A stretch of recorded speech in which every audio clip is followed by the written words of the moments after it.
Could you give us any insight on that workout and what you saw in Kobe? Yeah, what wowed you there? Well, I think the one thing, and again, you remember, he did not play basketball here in the States until he got to high school. Mm-hmm. He went to Italy with his father, a professional player. And when he went over there, he all of a sudden he becomes a linguist. Oh, you think he spoke at least 3 languages. Mm-hmm. And it's a different lifestyle over there, completely different. And when he came back here, all of a sudden, he had been playing against all these kids over there. Mm-hmm. And he was unbelievably skilled. His work ethic, second to none. He wasn't afraid of anything. And it was genuine. It's not verbiage. Right. I saw a film on him. Eventually, Arn Tellem, who was an agent here in town, now he runs the Pistons. Joe, his dad, was Arn Tellem was Joe's dad's agent. Mm. And so Kobe started hanging around here in this country, and all of a sudden, people were shouting out at him, what are you going to do? What are you going to do? Well, thought New Jersey was going to draft him. And Arn told him he can't play back here. Now, here's an agent's influence. And he said he can't play back here. And why can't he play back here? We don't want him to play with all this pressure around here. Mm-hmm. Gets in the draft. I offered the first pick in the draft for Vlade Divac, who was a very good center and someone you want to play with. And everyone thought there was something wrong with him. So 1 through 13, they passed on him during the draft. I talked to these people for 3 weeks. It was almost I was begging them, because the big prize in the deal, we thought we might have a chance to sign Shaquille O'Neal, never knowing that we would get him. And so when we got them, Paul, it was like a twofold message you're sending. First of all, it's about improving your team greatly, and then the financial wherewithal changed the dynamics to this franchise. And Jerry Buss, the late Jerry Buss, who was the owner of the Lakers, he had a different seating arrangement that's still in place in this league. Different prices to see different players. That's where all this stuff started with him when we got those two. But it was like, to watch him work out, it was like ridiculous. Okay, mm-hmm. I mean, he was like a man. He was like a man playing against kindergarten people. That's how advanced he was. Mm-hmm.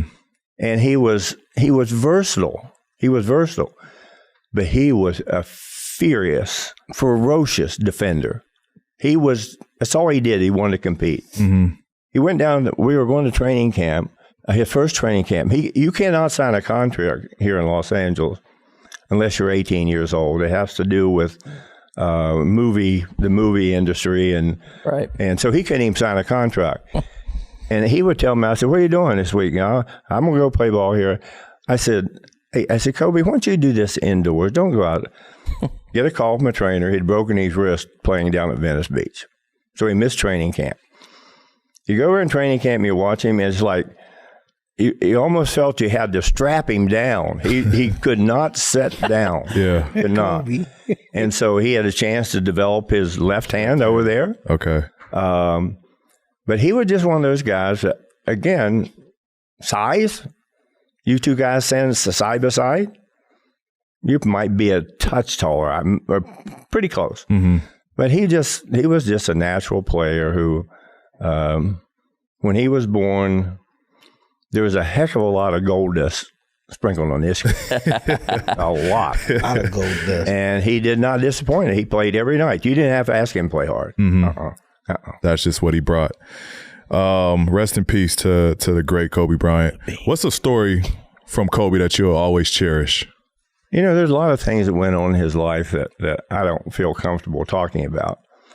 And I think the thing that made me feel like there was a real trust here with him, when I was working in Memphis, I'd get calls. What am I going to do? What am I going to do? And, I guess in some sense that might have been tampering. I didn't look at tampering because he was at our house all the time. He ate at my house all the time. I felt more like a father figure with him.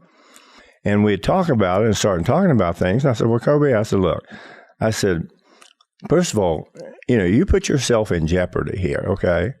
You have to look at yourself first. Don't blame anyone else. Exactly. But look what you need to do a little bit better. And so it became more and more of a trust issue. He became a free agent, okay? And he called me. And his agent then was Rob Pelinka. And so I met them in Orange County in a hotel room. And he said he wanted to come to Memphis and play basketball. Really? That's great. And I looked at him and I said, Never. you kidding me? Yeah. And he said, no. And I said, Kobe, no.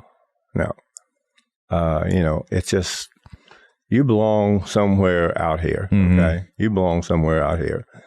And even though he would have never played there, I just wanted to reassure him that don't feel like you have any obligation with me or the Grizzlies to play here. And because he would have never played there, it wasn't going to happen. And I just got to know him that well, and we would communicate a little bit, not a lot, because I do believe in the sanctity of a contract. And it's just someone that I really like personally. But he got to be tough, okay, very difficult. Yeah. And I remember one day he wanted to challenge Shaquille O'Neal. And I said, are you crazy or not? I said, this big dude, gonna eat you. Leave him alone. Leave this big dude alone. But I had a wonderful relationship with him. Forget it as a basketball player. I love what he stood for, his commitment to excellence, his commitment to not be afraid to go up there and lead. He wasn't afraid of failing. Once you get afraid of failing, you're going to fail. Mm-hmm. He was not afraid. Mm-hmm. Once you get afraid of failing. I love that. Oh, that's awesome. I like this tattoo. I want Tattoo right there. Once you're afraid to fail, you will fail. You will fail. I like that. I just want to follow up on Kobe to Memphis. There was a slight possibility Kobe would have went to Memphis, because we hear about him possibly looking at Chicago. I just don't think that would have happened, because you had to look at his life. He was different. He was going to be more successful outside of basketball, okay?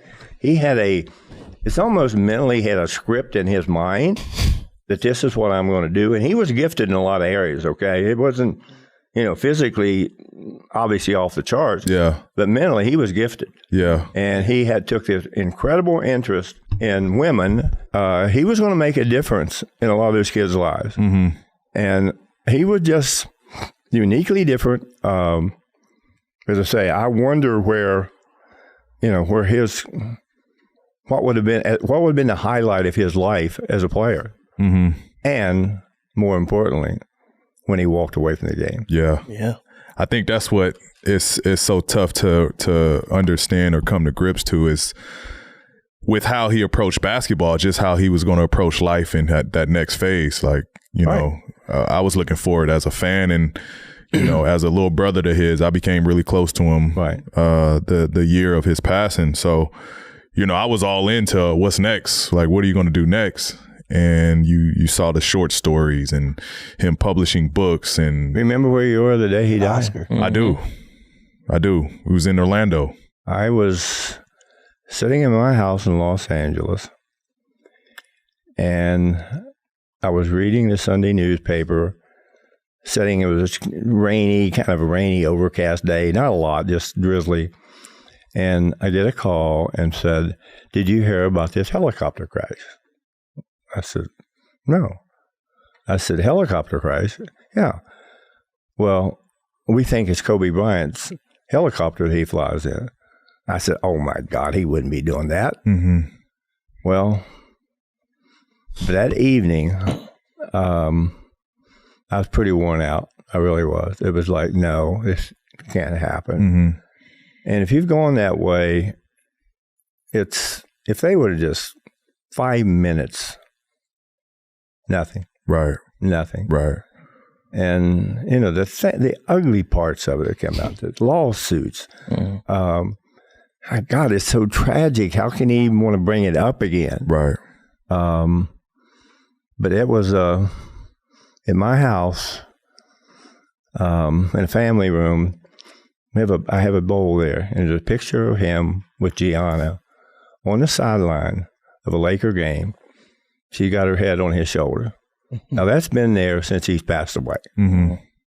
And there's little things around my house that most people would look at and they would say, no, you don't. Why would you keep that around? Mm-hmm. Because I believe in people. And I particularly believed in him when, we get him here, showboat, never forget, in the playoffs, we're playing Utah. No one else would even look. We were awful. No one else would even take a shot. He wasn't afraid. Didn't make him. Somebody said to me, that's just absolutely awful. It wasn't funny at all. Mm-hmm. I said, watch what happens next year. Great. I said, watch what happens next year. Mm-hmm. But he was, he was just wired different. Too easy to miss in him. Too easy. Yeah. Too easy.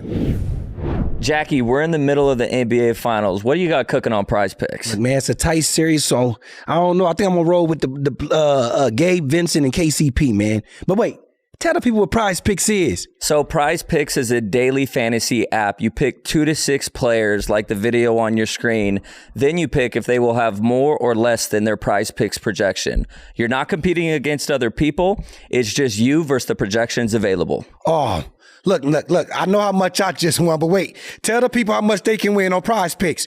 So you can win up to 25 times your money on any entry. And on top of that, all first-time users that deposit using our promo code PODCASTP will receive a 100% instant deposit match up to $100. That means if you deposit $20, Prize Picks will give you $20. If you deposit $100, Prize Picks will give you $100. And all I got to say, like I always do, cha-ching!